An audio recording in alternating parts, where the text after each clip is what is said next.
Hey guys, Slater here. Welcome to the MCBC Season 21 Relic Raiders update video. In short, we decided to separate this game's update onto its own video mainly because there's just a lot going on and it needed its own breathing room. First things first, let's re-explain the basics of Relic Raiders. I brought on Relic expert Natty Ducks to help with breaking down the game mode. Hello everyone, I'm Natty Ducks, lead developer of Relic Raiders. Relic Raiders is a puzzle-focused game mode where each team is separated into separate maps we call temples. Each temple has several different wings to explore that we call relic paths. Relic paths are separated by color, and each color indicates the difficulty of that relic.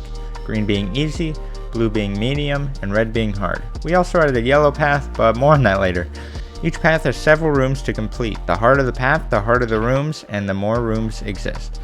Each room has a task found in the bottom of your screen. It will be different in every room, but it could ask you to simply shoot some targets or flick some levers, all the way to crafting specific items or completing a puzzle before you, and anything in between.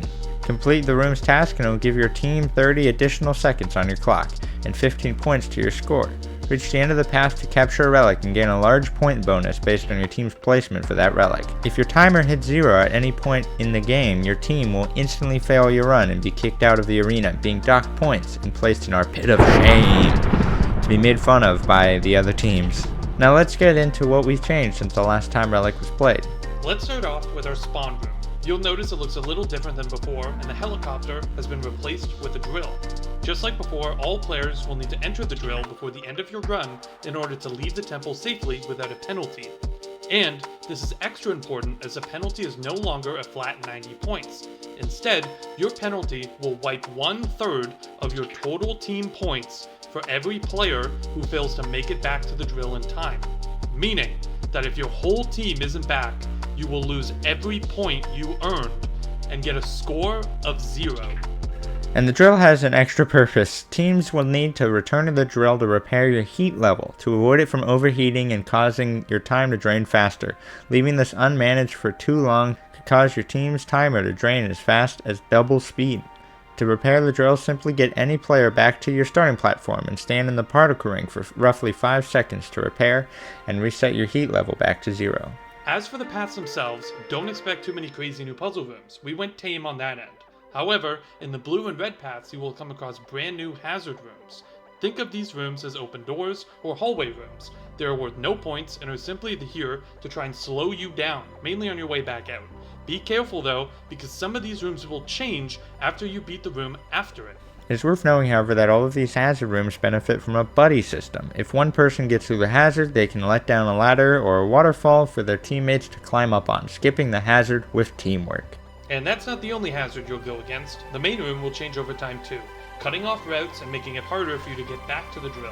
It'll never be impossible for you to get back to the drill, but sometimes it can cut off all the faster routes, so be sure to give yourself plenty of time to deal with the center room and don't overextend and risk losing 1/3 or even all your team's points. Is that everything? Don't forget about yellow relics later.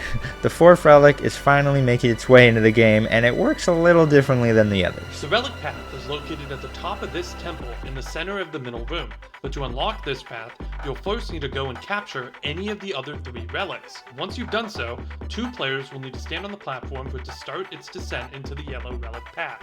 Now, the yellow relic only has 1 room to complete, but there are some twists here. First off, unlike every other room in Relic Raiders, this room must be completed with 2 players. If either of them try to leave the room, or if a 3rd player enters the room for that matter, it will reset the room. Once you beat the room, however, you'll go and cap the relic same as usual, but yellow relic is rarer than the others, so only 3 teams can actually capture this relic at all.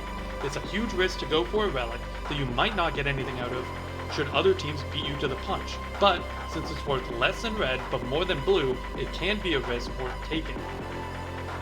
Especially for teams who want to juggle the time sink of having 2 of your 3 people down completing a single room. That's the general updates for Relic, but obviously the changelog for the entirety of MCBC Season 21 covers the Relic update in more detail, so go check it out in the description below, as well as the full update video for the rest of the games if you haven't already. And of course, MCBC Season 21 takes place this Sunday, July 21st at 2 p.m. EST, so be sure to join us on the YouTube page for a dev stream, or tune into one of the players to watch all of the mayhem unfold. Join our Discord for all the latest updates, and of course, thank you all for watching. Peace. I really hope this doesn't get skipped. Me too, Natty. Me too. Looking at you, Avery.